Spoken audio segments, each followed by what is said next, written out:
Hello friends, एक बार फिर से स्वागत है आपका आपके अपने YouTube channel universal institute of electronics and communications में। आज मैं आपको बताऊंगा टाइप ऑफ ट्रांसफॉर्मर्स। ट्रांसफॉर्मर्स कितनी तरह के होते हैं। ट्रांसफार्मर से रिलेटेड एक वीडियो या दो वीडियो आपके पास पहले भी आ चुके होंगे। तो इसमें बताया गया टाइप्स ऑफ ट्रांसफार्मर। ट्रांसफार्मर कितनी तरह के होते हैं। एक होता है टू टैग सेकेंडरी ट्रांसफार्मर, जिनकी एक ही सेकेंडरी कॉइल होती है, यानी कि प्राइमरी में 2 पॉइंट मिलेंगे, सेकेंडरी में भी 2 पॉइंट मिलेंगे।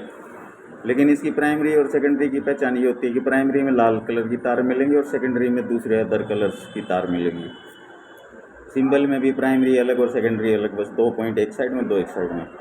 ये जैसे 3 वोल्ट का चाहिए तो 0.3 कहलाएगा, 4.5 वोल्ट का चाहिए तो 0.4 कहलाएगा, 6 वोल्ट का चाहिए तो 0.6 कहलाएगा, 0.9, 0.12, 0.15, 0.18, 0.24 इस तरह से आते हैं।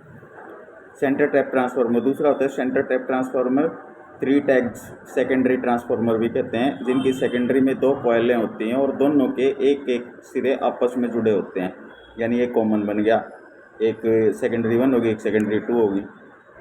तो इसकी प्राइमरी में 2 तार होती हैं लाल कलर की, सेकेंडरी में 3 तार होती हैं, जिससे ये पता चल जाता है कि 3 तार जिस साइड में है वो सेकेंडरी है। ये जैसे 3 वोल्ट का है तो 3 0 3, 6 वोल्ट का है तो 6 0 6, 9 0 9, 12 0 12, 15 0 15, 18 0 18, 24 0 24 इनकी वैल्यू होती है। Multi secondary transformer, multi secondary transformers जिनमें सेकेंडरी की संख्या 2 या 2 से अधिक भी हो सकती है। तो जैसा कि यहाँ पे दिखाया गया एक ट्रांसफार्मर है, इसकी प्राइमरी में तो लाल तार निकली हुई हैं 2 और सेकेंडरी साइड में 6 तार निकली हुई हैं। 2 तार नीले कलर की हैं, 2 तार पीले कलर की हैं और 2 तार हरे कलर की हैं। तो और इसकी बॉडी के ऊपर शो किया हुआ है blue 15 volt, yellow 12 volt, green 9 volt. यानी कि जो 2 हरे तार हैं वो तो हैं 9 वोल्ट के लिए, जो 2 पीले तार हैं वो हैं 12 वोल्ट के लिए, और जो नीले तार हैं 2 नीले तार वो हो गए 15 वोल्ट के लिए।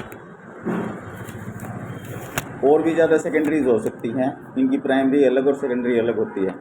ऑटो ट्रांसफार्मर जो एसी वोल्टेज को घटाने व बढ़ाने का काम करता है, दोनों काम एक ही ट्रांसफार्मर करता है। इसकी प्राइमरी की एक तार सेकेंडरी कॉइल से जुड़ी होती है। बाकी सभी आयरन कोर ट्रांसफार्मर की प्राइमरी व सेकेंडरी कॉइल अलग अलग होती हैं और वे आइसोलेटेड ट्रांसफार्मर कहलाते हैं। Auto transformers, which are used to decrease or increase AC voltage, have one wire of their primary coil connected to the secondary coil. In contrast, all their iron core transformers have separate primary and secondary coils, and they are called isolated transformers. इनको isolated transformer बोलते हैं। यहाँ पे auto transformer दिखाया गया है, इसकी primary में सिर्फ एक तार है, क्योंकि प्राइमरी का दूसरा तार सेकेंडरी की तरफ चला गया, वहाँ पे सेकेंडरी के साथ जोड़ दिया गया। इसके अलावा इसमें 3 पॉइंट दिखाए गए हैं, सेकेंडरी 1, सेकेंडरी 2, सेकेंडरी 3।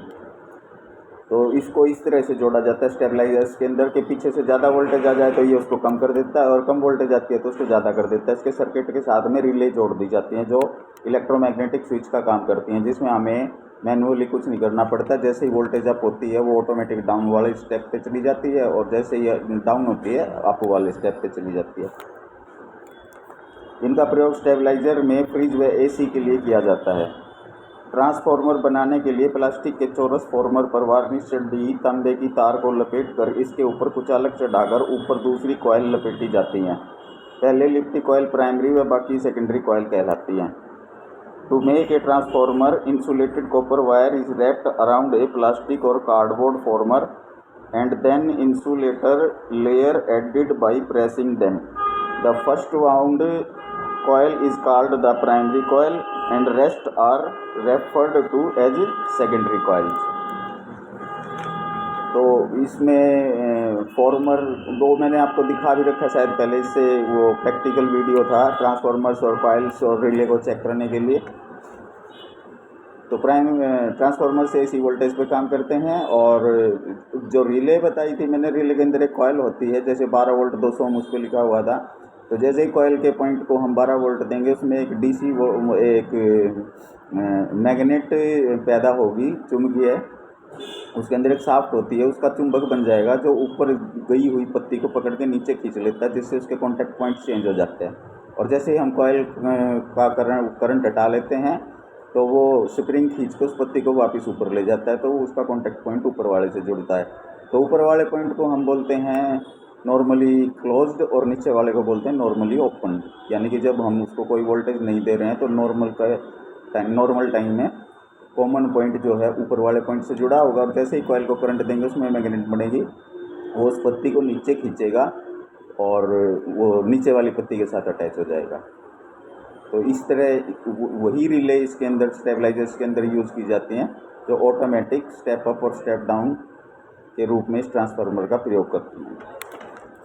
इसके अलावा दिखाया था मैंने, होते हैं फेराइट कोर ट्रांसफार्मर, आयरन, ये सभी आयरन कोर ट्रांसफार्मर्स थे।